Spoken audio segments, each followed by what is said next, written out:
Okay. And tell me more about the football as well. I know. Again, the question I always ask the guests is where your happy place is, but Yeah, well, look, we do. It's changed recently. Well, my passion is Liverpool Football Club. I've followed them for a number of years now. My son's doing it with me as well. So, it's a happy place. Not it's irrelevant whether it's Liverpool or not. It's the fact that I get a chance to go away, spend one-to-one time with my 24-year-old son. Unfortunately, I've got the opposite. My daughter does it with her mum because they're Arsenal fans. So we got a split. yes. So yeah, it's always a good place to go. Do you still see your daughter? Yeah. Oh yeah. Yeah. No, yeah, absolutely fine. It's just that Yeah. they're Arsenal and we're Liverpool She's chose a better team then because we're top of the at the league. moment. Yeah. You last game you went to was Madrid, wasn't it? Yes. Yeah. Yeah. Got knocked out though, didn't we? Yeah. Yeah. Well, I can't say much because No, we're not in it, I've but been we to a will few. be. But I've done the last 3 Champions Leagues and even Basel for the Europa. So I've seen more losses than wins. well, you haven't been up there in this season. Yeah. I've been up a couple of games. Went up for the Everton one and another one. Yeah, so it's okay. We'll get through it this season, and then we'll see.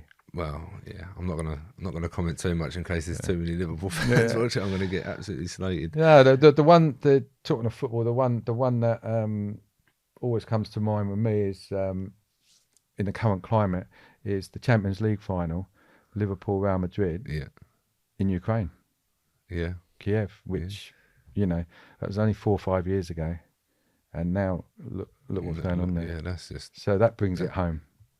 Because we were just, walking in the streets, enjoying ourselves, a great weekend, and then now you've got what's going on out there. yeah, that's absolutely crazy when you think of it, isn't it? Yeah. But obviously, has that impacted your business at all?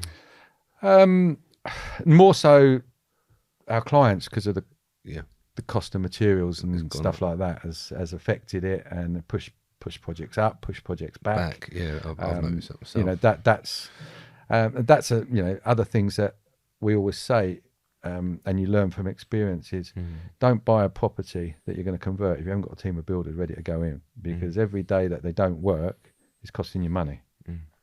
And people sometimes don't think of that, particularly the newer ones on the ladder. And also, it'd be a case of if you've got multiple projects as well, don't always give it to the same build team. Yeah.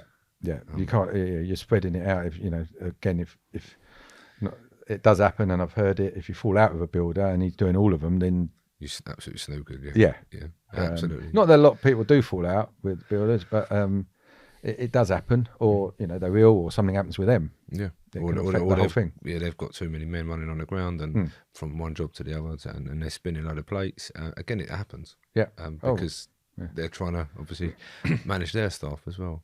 What would you say has been your biggest regret up to date, so far? Probably the biggest regret is we've invested in properties, but we didn't do it early enough or quick enough. Okay. Because we were doing finance for everybody else. Yeah. Then when we took the back step and said, well, why don't we do some? And probably should have done it a long time ago. Are you still investing now? Yeah, we are. We've done. We've got a couple of investment properties that we're doing with Savoys, and they're doing the work for us. But again, which is, I'm their ideal client because I haven't got the time to do it, and I don't even know how to do it. No. And that's the scenario that works for them. Leave them alone, and they send us pictures. Yeah, that's it. No, you can get the pictures, funding, videos. We can go and see if we want, but what's the point? I still wouldn't know what I'm looking at. No. What does the perfect life look for yourself? Because I've listening to you and doing obviously looking at your social media, I get the impression you're very driven.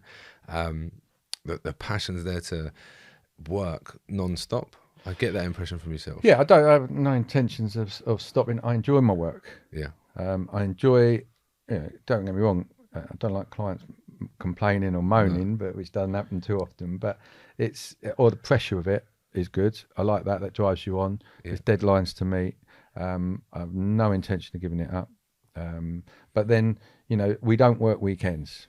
Okay. Now, that doesn't mean I don't work. And what I mean by that is clients that are my clients, they got my mobile number. I won't not take a phone call, but I don't go in the office. I can still help them do that, but then, play football, or don't now, but play golf, watch football, watch kids, go out with the kids, stuff like that. So that's the switch off time is as important as the work time. I think it's a perfect analogy. I've still got to work to do that. Yeah. But yeah, no, it is a perfect I analogy. I'm in the office at 7 o'clock every morning. I leave 5:30, 6 o'clock in the evening. So it's long enough.